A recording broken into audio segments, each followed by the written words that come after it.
Evening, everyone. Thank you for coming to listen to us all speak. I think I can say all three of us are huge fans of Matt, what Matt and Holly have been doing, so it's an honor to be speaking after you. Norman, thank you for throwing together an awesome event as well.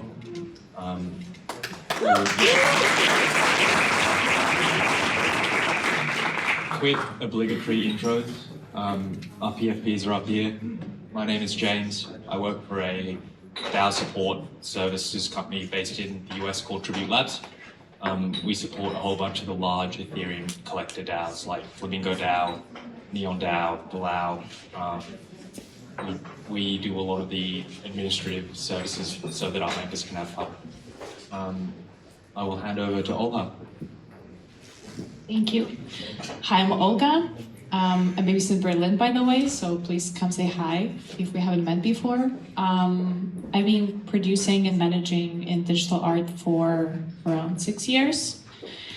And when I graduated my media art program, I first encountered the NFT space, I've had a very skeptical reaction because in my university, it was kind of a vibe of, you don't go there if you want to work in arts.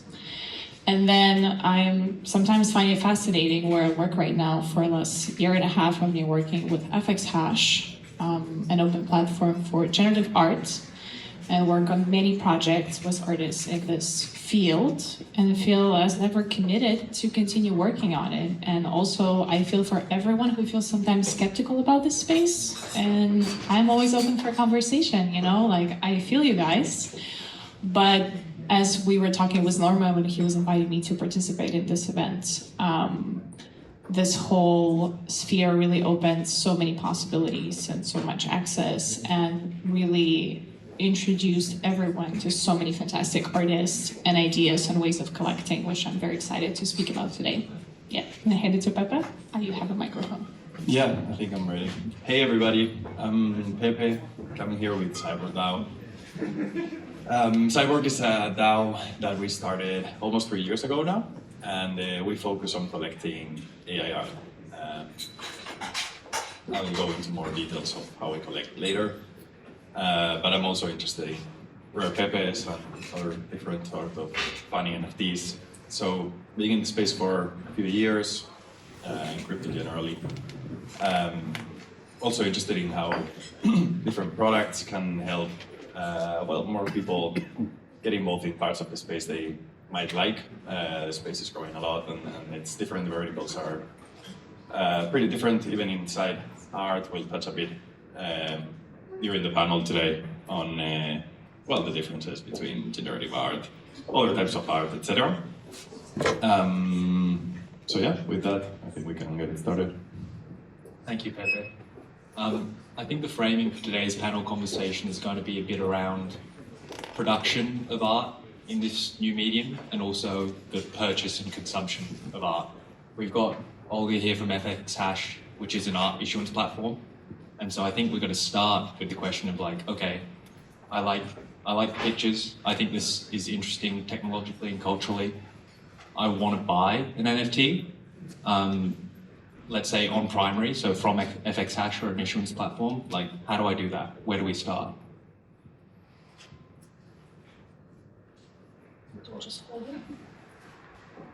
Right. Well, if you want to buy digital art, I think I've never been in the best place because you have so many alternatives today. If you want to buy something on fxhash, then you must be already quite intrigued or interested by a notion of generative art, and not just generative art, which is the art produced with algorithms, but a long-form generative art. fxhash started 3 years ago in 2021, and I think if you want to start collecting on a platform, you are very interested in supporting a lot of emerging artists. And fxhash is an open platform. It always was, it still is, it will be. It started on Tezos, it continued growing into Ethereum, and now it supports Base, It has more than 6,000 artists and over 2.5 million artworks. So if you want to start collecting on fxhash, we probably will dive more deeper into some of the tips right at the very end. But I think all you need to know is that you just have to be open and curious into the journey of what is the art that you want to collect and what do you want to collect it from. I guess we dive into the mechanics more later. But fxhash started also as something as an honorary to the art blog. So art blogs was the first platform dedicated to collecting generative art, and it's a very curated platform. So art blogs has been very committed consistently to how you preserve art on chain as a generative art and how you create the star lineup of the artists. And Seifert, who's the founder of fxhash, was very much admiring the field as he's an artist himself. He very quickly wanted to create a space where anyone can publish. So, and anyone can collect. So now having the span of the three blockchains, it makes collecting became a very, very accessible medium. And this is kind of largely the ethos of fxhash, is that we're trying to understand what are the artists' needs, what are the collectors' needs, and we're trying to build the infrastructure that kind of like removes any barriers in between them. So that becomes in terms of the wallets and how you set up the wallet. Can you buy with credit card? Can you buy with, we really want to move to more custodial solutions, and we really want to offer a possibility where you can just buy an artwork by merely signing up with your email or Discord or as easy as that. I'm going to put some fxhash works up on the screen. Can we zoom in on the aesthetics here? Like, there's been a bit of AI art on the screen today, and a bit of generative art, but like, can you explain to us why a lot of this generative art looks like this, and like why it's like something that comes out of long form generative art as a process? Like, would love to hear more about that. Sounds like my regular evening in Berlin. Every time I meet someone, they're like, so what do you do? I'm like, I work on generative art platform. They're like, oh, what's that? And I'm like, well, it looks like this. And they're like, oh, it's lines and squares. And I get it. And that was also my first impression as well. I feel like to appreciate generative art, you can come from many different angles. To start with, I'll start with the fact that we call it a long form for a reason, right? So blockchain is involved directly in the generation of the artwork. And I think something that Achilles was pointing out earlier, ritual, really resonated with me. I think there is a lot of playfulness with long form generative art because blockchain allows you to have such a unique mechanic where no one really knows what you will get. And that's where really the magic of generative art appears. So these beautiful artworks by Studio Yorktown, they're generated in the moment. So once the collection opens, neither the platform, as is fxhash, neither the artist nor the collector knows what they're gonna get. And everyone commits to playing this little game of participating in a space, in a ritual that the artist creates, with the rules that the artist creates. And that's where the artwork actually begins. We say art is never finished, art can be only minted. And once it's minted, it starts its own journey. I think another point to comment on aesthetics. Aesthetics can be very, very different, but fxhash have had, and I've joined a year and a half ago, fxhash is there for 3 years, so I witnessed a lot of passionate discussions inside of the company, whether we should ever allow AI-generated works, whether we should allow short form, and fxhash stays very committed to the long form as a medium. And it takes, I think for us, we see the way that our mission is to build an infrastructure to help everyone understand that it takes an insane amount of talent to produce a collection on such a scale where every single output is going to look consistent visually with a certain composition, with a certain color palette, with a certain idea, with a certain concept, and still be very unique.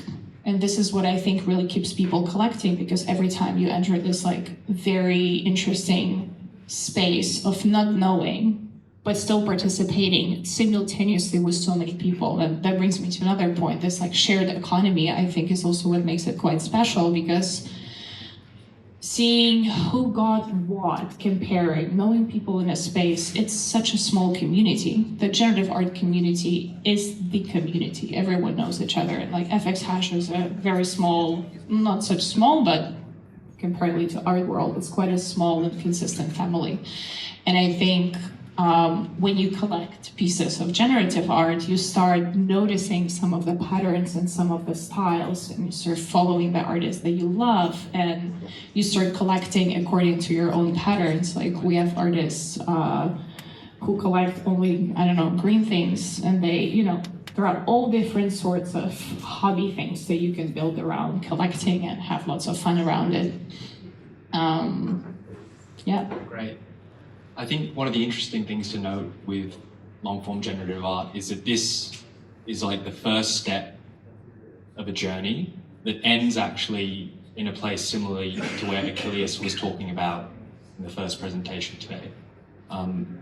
Like these are like the primitives where you use computation and blockchains as a medium for like properly interesting conceptual art that's happening, that is an NFT, that is on a blockchain. And I think it's just, I was thinking through today that for half of the people in here, long-form generative art is going to be like, yeah, been there, done that, I get it. And half the people in here might be like, oh, I don't really understand it. So I just wanted to place that in context. We might move over to Pepe now to talk about the other side of like the art market, and that's DAOs. So quick TLDR to give some context, like CyborgDAO is a DAO that is a collective of humans around the world that buys AI art.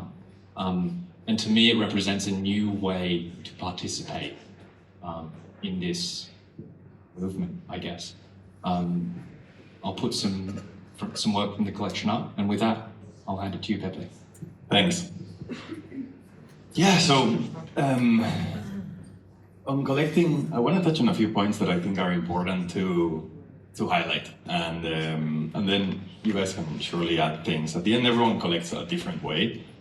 In my view, in my opinion, first you have to do it for fun, right? You have to have fun. It has to be something that you want to do, maybe in your free time, maybe because you like it, maybe because you connect with an artist, maybe because you like gambling, and you know these are things you can buy. Maybe you can sell them later at a profit or loss.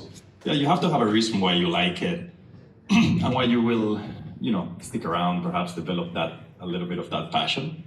And in my view, it should really come from that. It should really be just an interest you have. I think in this space, collecting in 2021, 2022 became a bit distorted. It became a very big gambling activity for many participants in the crypto market. And that also brought a good generation of collectors, to be fair. But you know, the expectation that the art you're buying will go up in price is not very realistic in many cases. So I do think I want to start mentioning that, because I do think we live in the context of that after craze. It was a crazy few years there. I was a part of it, so I got the experience of living through that, and it was fun, don't get me wrong. I still find it very fun today. And I want to touch maybe on different aspects of collecting that I think are still fun today. In the context of what's being taught here, which was the prices are down, right? So I don't know if you were going to say something, James? Or? I was going to say, I'd love to zoom in on Bodo and Sure. the origin story of CybergDAO, because I think that's actually really interesting. Like Bodo is an autonomous artist that produced this work here, and I don't think it's been talked about yet, so Sure. Maybe a bit of lore. Yeah, sure thing. So in the context of that and what I was saying, how CybergDAO got started essentially comes up a little bit from that passionate side. So I was collecting on a personal level. I was interested in the projects that were out there, and I was active in the communities, just talking with people, shit posting, having funny comments. And I love those conversations with people in the space. I love this space. I think it attracts very interesting, different type of people. So I'm always interested to talk to new people, make friends. And so as I was collecting, in this case it was in the Bodo community. Bodo, I'll talk a little bit now about it. people asked me, hey, I see you're participating in auctions. I'd love to participate in some auctions, but the prices are a little bit high for me. This was something that constantly came up. Like maybe this NFT is selling for X, and maybe I'm not ready, or I just haven't built the conviction, I don't know enough yet. But I'd love if maybe a few of us, seeing that we're in communities where people have this interest, what if we buy the NFT together? And that's how the CyborgDAO got started. That's why I started the DAO. It was essentially just a way for people to bid as a group on pieces, buy pieces as a group, buy pieces as a group of friends, or I mean, many of the people I didn't know them in person, but they were kind of online friends. So Bodo is the project that sparked a little bit of that initial commitment to collecting. And well, Bodo is a project by an artist called Mario Klingemann. He's a German artist, lives in Munich, if I'm not mistaken. And he had been an AI artist for a few years before, in the more traditional aspect, before starting with NFTs as well. And through the concept of Bodo, he tried to create an AI artist. So not only am I creating AI art and minting it, what if I could develop a bit of an identity, this was in 2021, so you couldn't yet say it was an AI agent, but it was an attempt in that direction. Like, what if we create an artist? So it's not me, Mario, creating the pieces, but rather this AI that has a certain level of autonomy to it, called Bodo, that is generating the pieces. And in the case of Bodo, the initial autonomy came from the fact that the AI would be generating images, and part of its system, part of its software, was a taste model where the AI also discarded some of its own pieces in sense of like, they're not good enough. So you could say there was some autonomy to that creation, and that's how they got it started in that direction. The two works you have here are works from Bodo from the first year of creation. And so we started from there. As I mentioned, we started collecting some of these works. These two are in the collection. And in the first year, we might have collected 10 of 20 pieces. We were maybe 30 people. And again, it was a way to do it in that group, a lot of people have their individual collections, but it was a little bit of a group curation, like, hey, I like this artist, I like this work. It was easy to discover. Even for me personally, it was a super useful way to do less work. Like, there was so many people in the group, at the beginning it was 30, that they kept sharing things. It was much easier, to stay up to date than if you have to personally track every single thing happening in the space, which is, there's a lot of things happening all the time. So you lose track. So it was a very kind of useful group from the beginning, for me personally, and I hope for other members as well.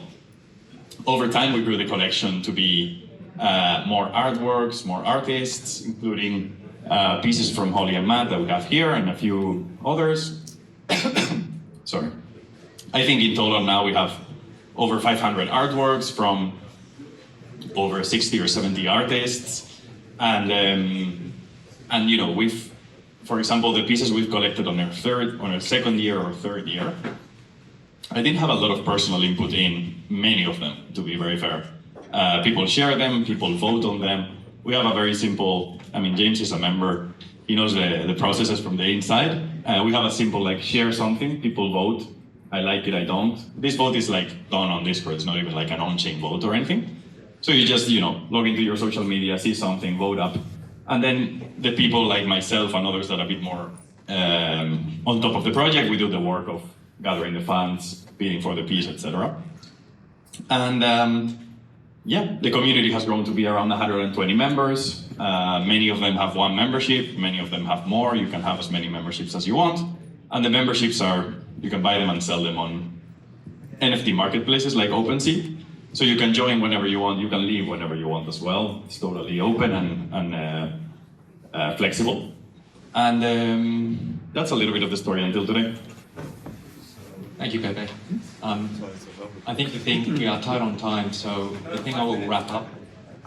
Okay, the thing I will wrap up with, at least on this part on DAOs, is that they are inclusive in a way that I don't think was available previously. Like, you have members at CyborgDAO who you've never met, may never know, may never see, but they were online and interested at a time and thus could participate in something that grew to be quite special and significant. And so one of the things that's fascinating about DAOs is that they lower the barriers of entry to participation in all of this wonderful, weird, crazy stuff that we're doing on the internet together.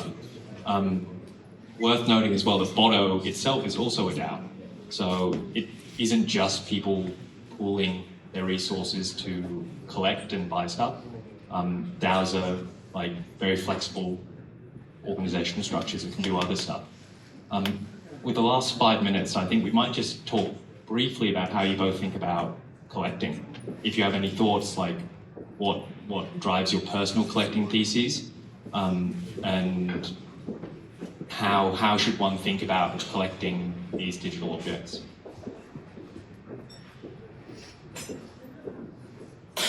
This is a bit more tricky.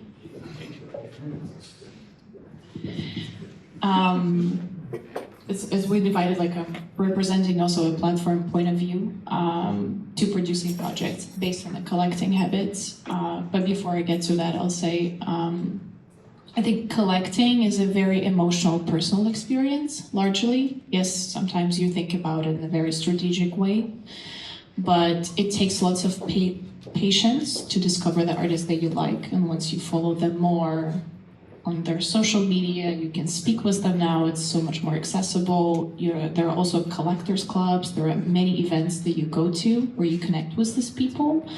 And I feel like when you know it's right, it's right. When you just stay committed and you just continue collecting the people that you really want to support. And for me, I don't collect much, but I love working with the artists that I work and supporting them. And this is also a very emotional experience on the other end.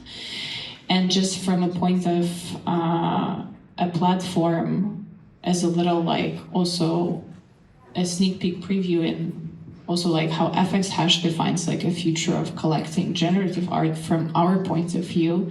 We've experimented a lot with different event formats and releases mechanics and everything. And we see other platforms step into more physical presentation, like redeemables or like physical objects. And it's very, very interesting. We do have that pipeline as well, but I think what intrigues us the most, and we see that when we speak with the artists, when we speak with the collectors, is that the potential behind truly web-based medium as it is. So how do you create an artwork that is conceptually very interesting, and all you need to do is just experience it through the web? Pepe, closing thoughts from you? Sure. Yeah, collecting is very personal, as she was totally right to say. Every person will have a different view. My personal view, you should collect things that you're comfortable spending on. So just consider mentally that maybe its value is 0 at a future point in time. That will detach you from a lot of overthinking of, is this gonna appreciate in the future? Will other people like it? Will other people like it more than me? Even if, again, we are in an industry, in a space where everything is hyper financialized, everything has a price tag next to it. But I think it helps to collect with a long-term mindset to consider that it's something you're buying, right? Like when you buy furniture for your house or something, you're not thinking, will I be able to resell it? Maybe you do resell it, but it's not necessarily the first thing you think of. And then I also think it helps to just research a lot, research the different verticals in the market. Today we've touched on generative art, AI art, you can research meme art, you can research glitch art, and just through your personal likes, you probably find the stuff you resonate the most with, again, on a personal level. I also think DAOs can help in doing that research. So I myself personally find useful to be in Cyborg, even though I'm a founding member, but I'm also just a member, to see other people share their research, and sometimes, we are social animals, so sometimes just through sharing and talking about something you develop a like for it. And I would encourage you as well to feel free to develop your own opinions. I think maybe for the people that are more familiar with the space, a lot of people just follow the collections that other big collections have, or the collections that even DAOs or funds have. You should just free yourself, like buy things you like, take a chance on small artists. Sometimes you can have a really big impact with a purchase from a small artist in their career, even if it might not seem that way. You might have it. Let yourself take a bet on things you like despite them seeming small or not super discovered, not super recognized yet. Some of the collecting that I've been personally happier with has been things that not necessarily were the most popular at the time. And I do see a lot of that in the space, so something that I would encourage people not so much to copy other collections, to consider, oh, these are the most expensive collections, they're probably the best collections. Not necessarily, like develop your own opinions, take a chance on new things or things that other people are not looking at, and especially things that you like. Try to find the NFTs with the aura. Wrap it up. Yeah. How do you want to do this? Do you want to do questions? Or? Yeah, I think we can maybe like 2 questions. Sure. Any questions from anyone?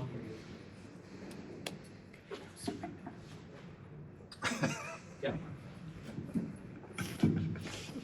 Not enough mics. So yeah, I have a question regarding the CyborgDAO collection. How has been the story, or how the continuing story is for the community curation aspect? Do you think that there's like a particular story being told? Do you think it changes as members go in and out? Do you have like a shared vision, like clear shared vision, or is it like more, I forgot the word, but you get it. Sure. So, because we put the focus on AI art, it has been pretty restrained, like pretty constrained to that vision of, okay, big picture, we're in a moment in time where AI is kind of eating the world, right? It's an incredible technology, for good or bad. It's starting to spread everywhere. We started in 2022, the first AI art is from the late 2010s, but there wasn't that many AI artworks when we started, so collecting was pretty straightforward. And then it was an AI art DAO. Everybody talked about it as an AI art DAO. So that restrained a lot what we could do. I think one of the reasons why the NFT space has failed to take off in many ways is that we try to, okay, NFTs are a form of art, let's try and like take over the art space. That's a huge space with like so many different people, ways of seeing the world, etc. That it's kind of, well, the NFT space has so far failed at it. But AI is a very limited niche. So it has kept our focus very straightforward. There is incredibly talented artists, but honestly, the number is not that high yet, for one reason or another. And yeah, obviously each member will have its own story about it. But because, again, we focus on such a small space, even to this date, it's not that big. The vision has been pretty straightforward. We collect AI art that we think is meaningful for this moment in time, for the moment where AI started to become a relevant technology. And I think, in the future, it will be seen as a relevant time. And the art is, in a way, things you like and also a token of participation, right? Like you were there in that moment, you were able to participate and collect these mementos or these artworks, this whatever. And yeah, we've kept it super simple, nothing grandiose. It's just an AI art collection, and that helps. Right there. This is on. Hello. This is on. The battery on. No battery. Okay. Can I grab this microphone? So he was first. Let's make it quick, guys. Okay, like we can take 2, 3 more, but let's be quick. All right, thanks. My question was towards Olga, but maybe you can also elaborate, both of you guys. So I'm a filmmaker. I'm moving hard into the generative AI space right now, and I'm talking to a couple of like distribution companies that go into the blockchain route. The problem they have mostly is that the blockchain people don't care about film, and the film people don't care about blockchain. So there's a massive gap. And you said earlier that in the best case scenario, you log on to I don't know, a platform like that with your Discord, and then you can get going. But that's not the case right now. So are you working towards that? And if so, what concrete steps are you taking?